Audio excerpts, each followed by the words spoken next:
Welcome to Grizzly Tales for Gruesome Kids, a series of cautionary tales for lovers of squeam. Spindleshanks has got himself a new pet. I said he could have one if he could look after it properly. Good boy, Spindleshanks. What a good spider you are. Spindleshanks! You never eat your pet. I don't care if it was delicious.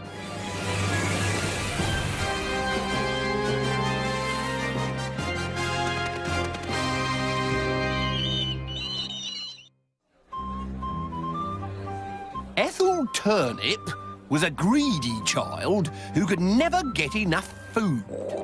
It was a source of great regret to her that she only had one mouth, where two would have been much quicker.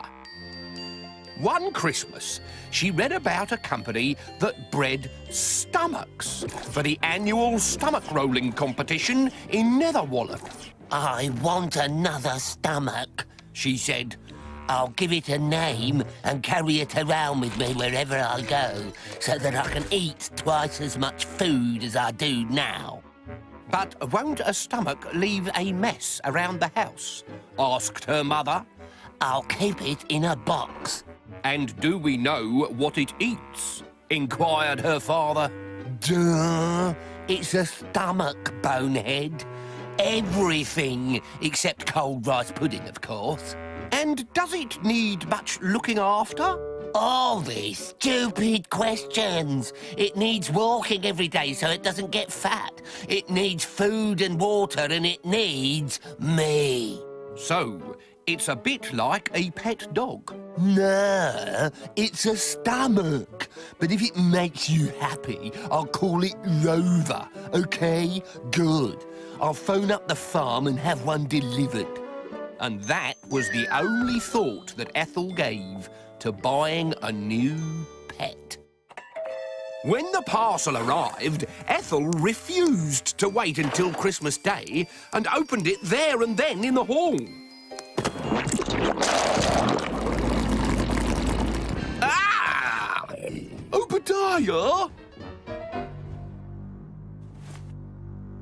Beware acid. Gastric juices burn. Ugh. From that moment on, Ethel liked her new stomach just a little bit less. Come Christmas Day, however, the pet stomach performed to Ethel's satisfaction. Oh, aren't they sweet? It's just like having a puppy. At 5 o'clock, the swollen stomach woke with a start and tooted in Ethel's face. I think it wants to go outside into the garden, said Mrs. Turnip, rather urgently.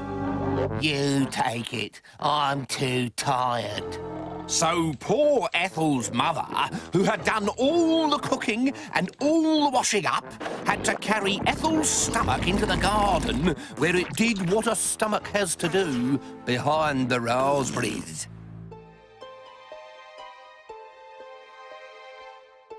For the rest of Christmas Day and all of Boxing Day, the stomach was a perfect pet. But Ethel was irritated by its constant attention. When she'd asked for a stomach, she hadn't realised how much tender, loving care it would need. I think it's rather sweet. Then it can sleep on your bed tonight.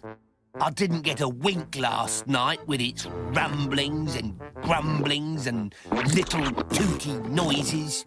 You should have thought of these things before you made us buy it.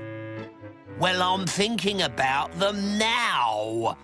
I like having two stomachs when I'm hungry, but the rest of the time it's a complete load of poo. The stomach could tell when it wasn't wanted. And that night, Ethel locked the stomach out. In the morning, it was frozen stiff. It needs warming up, said Mrs. Turnip. Take it for a run. Oh, why is it always me? stomachs can run by themselves, you know. Ethel was filled with embarrassment as she dragged the stomach round the park. She tried shoving it up her jumper, but that just made her look fat. She pretended it was a balloon, but it dribbled jelly juice into her hair. So she pretended it was a space hopper, but it squirted a policeman in the eye. By the time she got home, Ethel hated her stomach. She hated the way it depended on her for everything. So early the next morning, she packed the stomach into 6 plastic bags, caught a bus into the countryside, and threw the stomach into a field of cows. "Where's Rover?" asked Mrs. Turnip later that night. "I've cooked its favourite meal." Dead. Lied Ethel. Don't talk to me about it. I'm grieving. But the stomach was not dead. The stomach was hungry. Hungry for food and revenge. It squirted a startled cow with its gastric juices. Then it ate her. And all her friends. And all the sheep in the next field.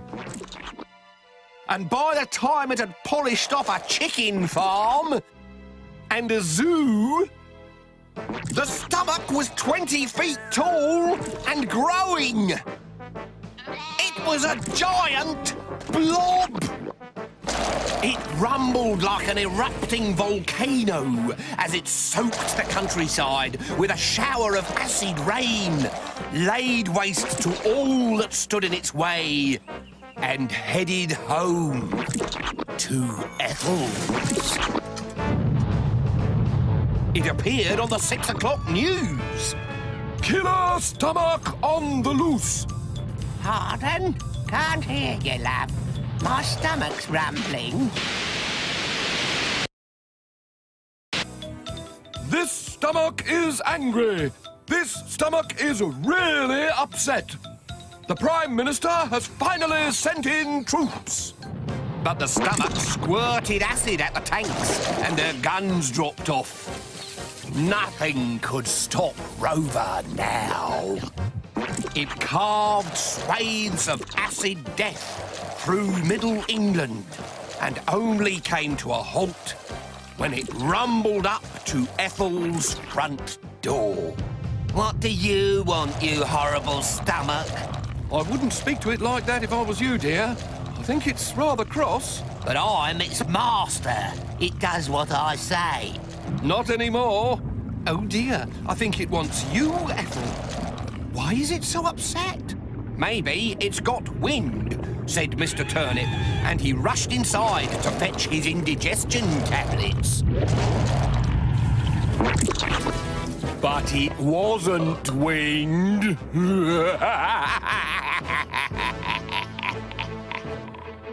So remember, a stomach is for life, not just for Christmas. Whereas a spider is for fun, so you can do what you like with it. Hey! It's harvest time, so sharpen your scythes and don't be blinded by closing your eyes. Or to put it another way, never wander around with your eyes closed in a field full of combine harvesters.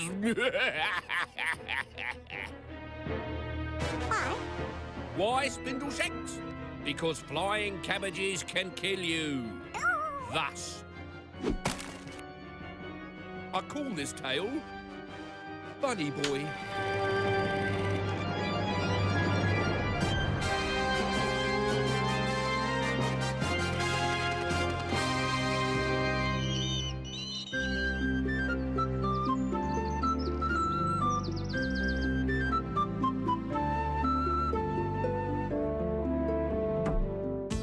Bill was a very naughty boy.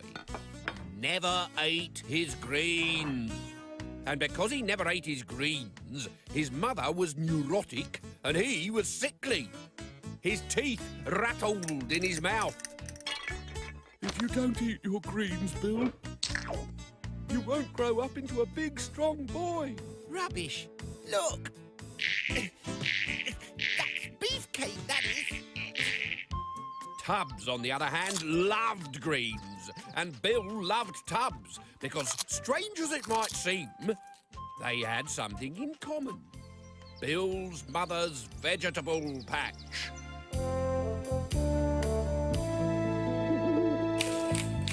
The deal between the skinny boy and the plump rabbit was so simple, it was stupid. Tubbs would eat what Bill wouldn't. Every night, Bill left the garden gate open so that Tubbs could gobble greens till he burst. And every morning, Bill's mother would weep, "Oh, that wicked rabbit! That bad, bad bunny! He's eaten all my green vegetables again. Now there's nothing left for Bill." Oh, boo-hoo, sniggered Bill. I don't think I'll ever stop crying. Bill's mother waged war on the rabbit.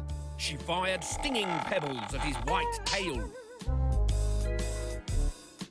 So Bill painted it green. She built an electric fence. So Bill airlifted Tubbs over. She even buried rabbit traps in the lawn. So Bill got his finger horribly mashed. With the help of some ketchup, and she dug them all up. Then, one night, instead of going to bed, Bill's mother kept guard with a shotgun. Untouched by rabbit teeth, the vegetables grew, and in the morning a huge cabbage appeared on the kitchen table. Big and round and poisonously green. It had to go. Bill painted it to look like a football and hid it under a bush. But the dog retrieved it. His mother rinsed off the dog spit and paint and replaced the cabbage on the table. "You will eat cabbage for supper," she said, but Bill was not beaten yet. He buried the cabbage in the garden and put a sign on top. "Danger, unexploded bomb, do not dig up." But he stupidly forgot to wipe the mud off his shoes when he came back in. "I know what you're up to, but it won't work." Then his mum washed off the worms and put the cabbage back on the table. So Bill phoned the police and told them that he'd found a chopped off head in a plastic bag. But they brought it straight back when they detected that the head bore a striking resemblance to a cabbage. "I'll have you know, young man, that I'm not as green as I'm cabbage-looking." If his mum was a cabbage, did that make Bill a sprout? There was only one way to get rid of this cabbage. Tubbs. Tucking it under his anorak, Bill pedalled across the cornfield towards his friend's burrow. Harmless enough, you might think, until you remember that A, it was harvest time, B, the corn was high, and C, Bill's legs were all string and weed. It was just bad luck. A case of wrong time, wrong place. Tubbs smelled the cabbage in Bill's anorak and hopped out to eat it. Farmer Popple poured his heart into Elvis. Puny Bill was so tired that he fell asleep in the saddle. Eat, sing, snore. Eat, sing, snore. Eat, sing, snore. Eat, sing, snore. Eat, sing, snore. Eat, sing, snore. And a slip, slop, sliver of a slice-up. When Bill woke up in hospital, there was a doctor standing over his bed. "Hello, Bill. How are you feeling?" "What happened?" asked Bill. "You had a little accident, but the operation has been a complete success." "You were all over the field," said a student nurse. And now you're back together. Where's Tubbs? You can go home now, Said the doctor. Where's Tubbs? But nobody would tell him.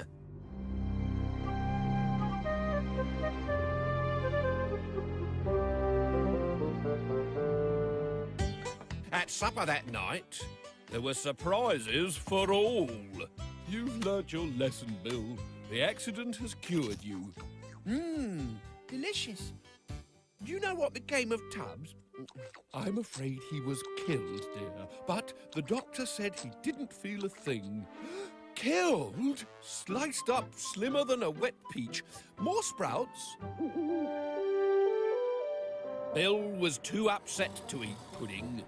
He went straight to bed and had nightmares about huge rabbits with human feet noshing greens from his mother's vegetable patch.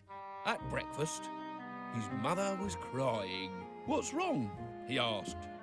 "Another rabbit got into my vegetable patch last night and ate all my greens.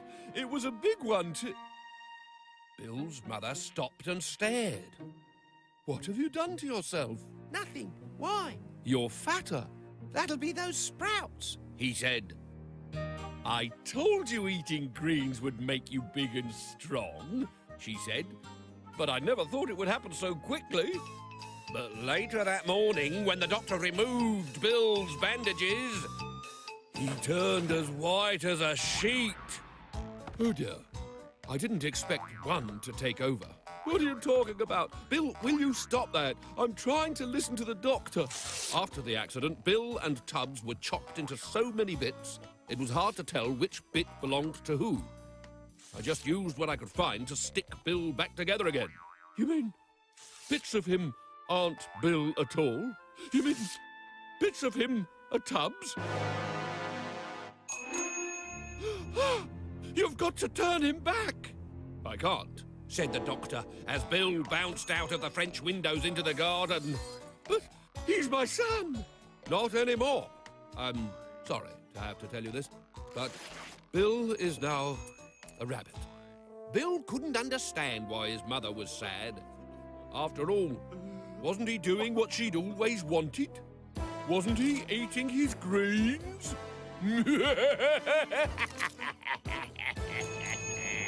Spindleshanks, you can come out now. He's not talking to me. I said, come out now, or I'll come in and get you.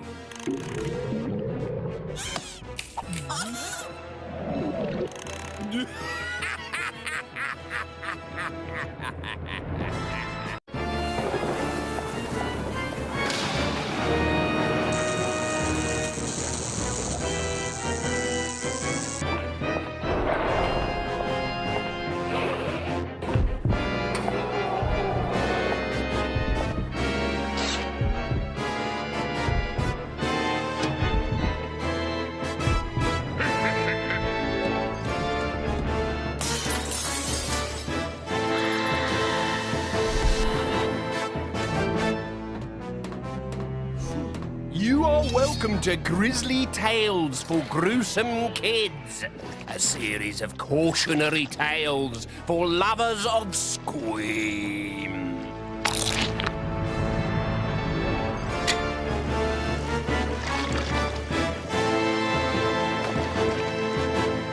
I call this tale The Butcher Boy.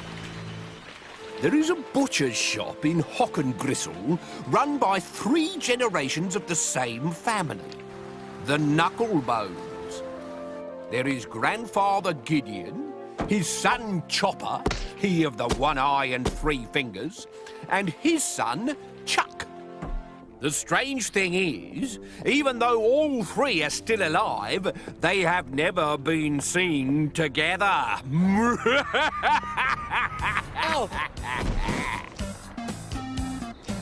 Some children care how rich they are.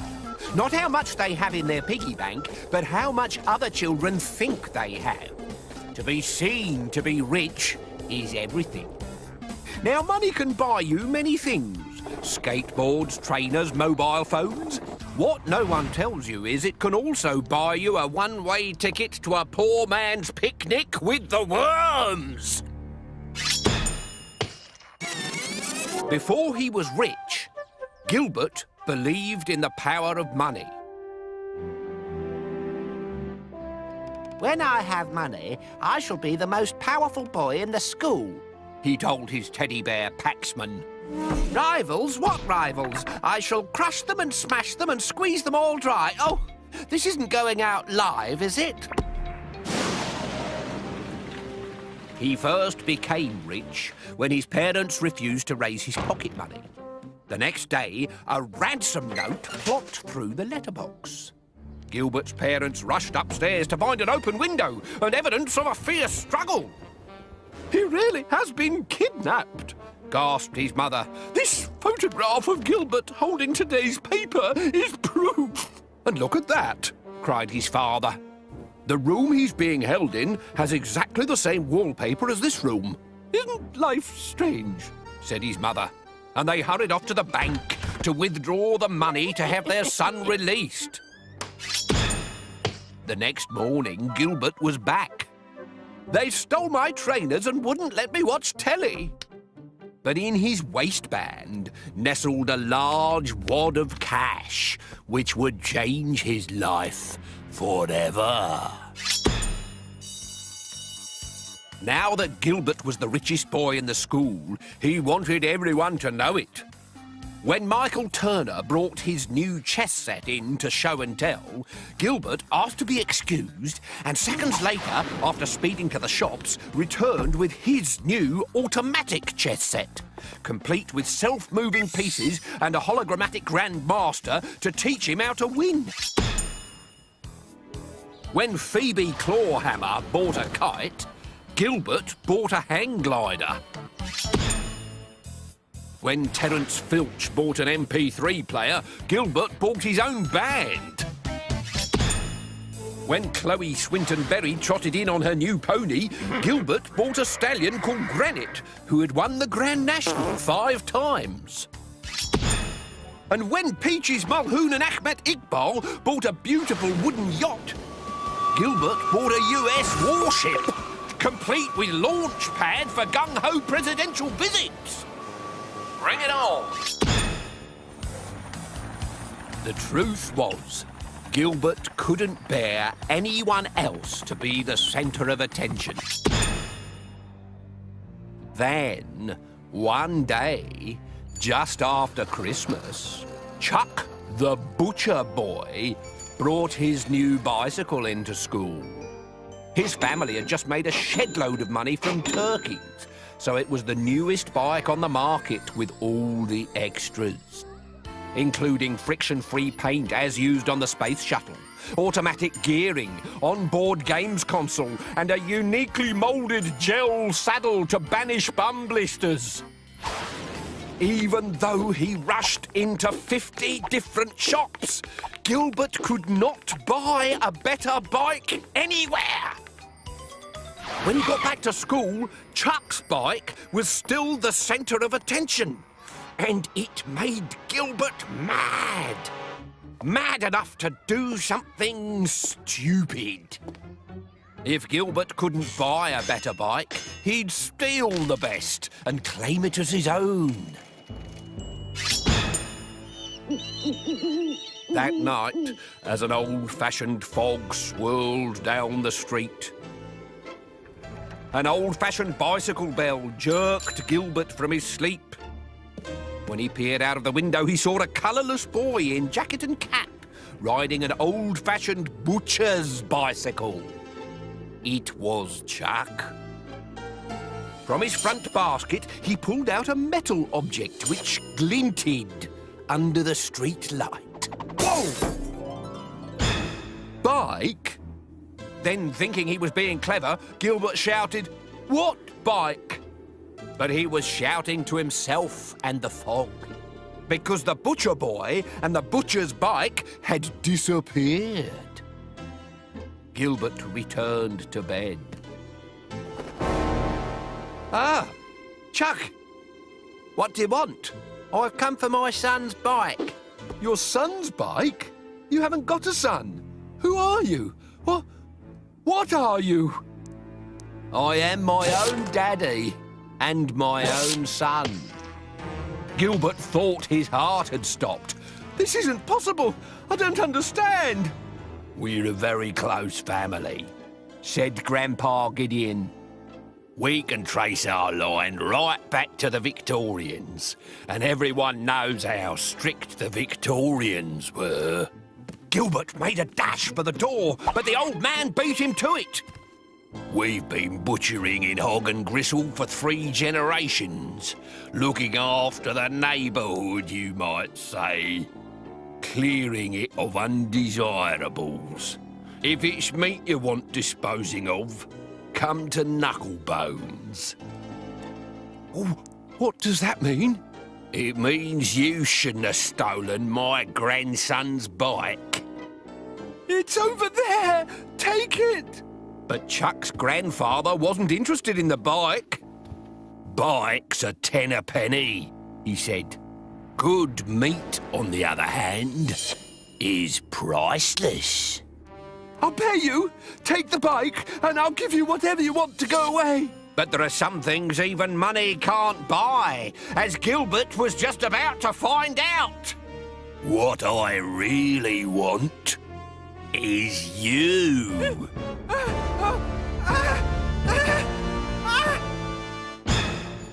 The next morning, Chuck rode his new bike into school And distributed Gilbert's expensive toys to all of the children whom Gilbert had hurt. Meanwhile, in a quieter part of town, a butcher's shop was opening for business. There was a new sign in the window. Meat to die for. Morning, Mr. Knucklebone. Morning, Mrs. Patrick. Recommend anything today? I've got some freshly made sausages, if you're interested. Oh, it's such a pleasure to still have an old-fashioned butcher around. We aim to please, Mrs. Patrick. We always aim to please.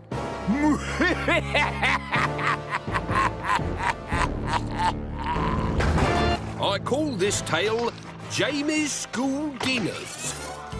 They say that school food was healthier in the old days, when children ate brains, liver, heart and kidney. Today's children won't eat internal organs. Give them chicken nuggets every time. Mind you, if they knew what went into the making of a chicken nugget, they might think differently. One thing's for sure, it's not chicken.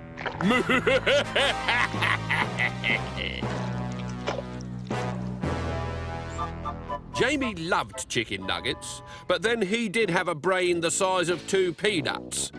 His parents had given him theirs. You can put our 2 little brains together to make one big brain. I don't know what to say. Well, pop them in and maybe you'll think of something. His parents had stopped using their brains the day they told Jamie that a cola and a cheeseburger was a balanced meal. You can hold one in each hand, see? And because they're the same weight, that is balanced. You could tightrope walk across Death Valley like that. Actually, a pound of lard would balance 2. Unless I went and ate it, because I would, because I love lard. Because all he ever ate at home was processed slops, Jamie grew used to the taste. And because he wouldn't eat anything he hadn't tasted before, all he ever ate was junk.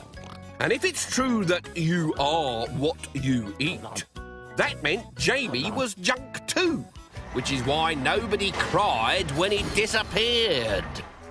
I think I'd better explain. At school, Jamie never ate lunch. The headmistress had a rule that every child had to eat 5 portions of fresh fruit and vegetables every day. Not Jamie. Won't you at least try something? All right, I'll try this. Yuck! It's disgusting! Now do you believe I don't like it? The head teacher was so worried about Jamie not eating anything that she relaxed her rules and hired an emergency dinner lady who couldn't cook fresh food for Toffee, but could reheat junk. The next day, Ambrosine started at the school. She arrived in a tanker full of cooking oil. And when she jumped out of the cab, children fled in terror. It was the curly toes and the creepy way she had of licking sugar off a teaspoon. You must be Jamie, she said. How did you know? Overweight children give off a powerful scent when they're ripe for the picking. Are you the woman who's come to cook for me, I mean? Whoops. Slip of the tongue. Or was it? Now, take me to your larder. We must feed you up immediately. From that day on, Jamie grew fatter with every processed school dinner she produced. These are bacon drummers. Are they pig's legs? They were legs once. From a pig? Unlikely. But he still ate seconds. The next day, it was chicken nuggets, shaped into feet. Made from the rankest cuts of meat that I wouldn't even feed to a dog. I have extracted all the taste and goodness, then pumped it full of artificial flavourings and preservatives to give it a shelf life longer than radioactive uranium. Is it chicken? No, but it would be chicken not to eat it. Enjoy! The next few weeks, Jamie gorged on fat, salt, grease, sugar, and enough chemicals to raise the dead. It didn't matter what Ambrosine put in his food, Jamie ate everything, so long as it wasn't fresh. So, when he found a radio receiver in his chocolate pizza, he didn't bat an eyelid. Down it went with everything else. But the junk food was taking its toll. Jamie was not only fat, but now he was spotty as well, and he couldn't concentrate in lessons either, especially when his teeth fell out. And he soon became lazy and forgetful. Hello, I'm, home? No, Jamie. Have you had a nice day? We were going out this morning, but we forgot where we were going, so we've just sat here instead. Quite nice. Oh, I'm exhausted. Oh, kids today, no stamina. That night, Jamie was so tired he went to bed early. Phew, it's way past my bedtime. 4 hours later, in a steel-ringed kitchen in the North Atlantic, a radio-controlled transmitter was switched on. And Jamie's stomach twitched. Then his legs swung out of bed and he started sleepwalking. Down the stairs, out of the house, and into the street. He didn't wake, not even on the night bus. Not even when he walked in front of a jumbo jet. Not even when the ferry left without him and he swam 2 miles to the island. Ambrosine's Island, where junk food kids were junked. When Jamie woke up, he was lying on a chopping board. Oh, I feel like I've been hit over the head. That'll be the monosodium glutamate. It can leave some children with a bit of a hangover. Where am I? On telly. This is a cookery program for the Witch and Warlock channel, so quieten down. Add plenty of salt and sugar. There we go. Then add your stuffing. This is 3 pounds of unrendered fat, bone and gristle. Now, This child shouldn't need much at all because he's nice and plump already. Tamp it all down, squeeze it in there, and oh! There we go, the fat child explodes. Then all you have to do is scrape him off the wall and mould this gorgeous squidge into any shape that takes your fancy. This is a foot. Cover it in breadcrumbs and deep fry till burnt and inedible. Perfect chicken nuggets, fit for the school dinner table every time.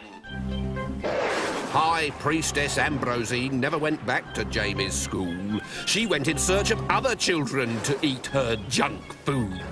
So beware of any new dinner lady who suddenly turns up at your school and offers you chicken nuggets. She may not be a lady at all. She may just be a witch shopping for ingredients.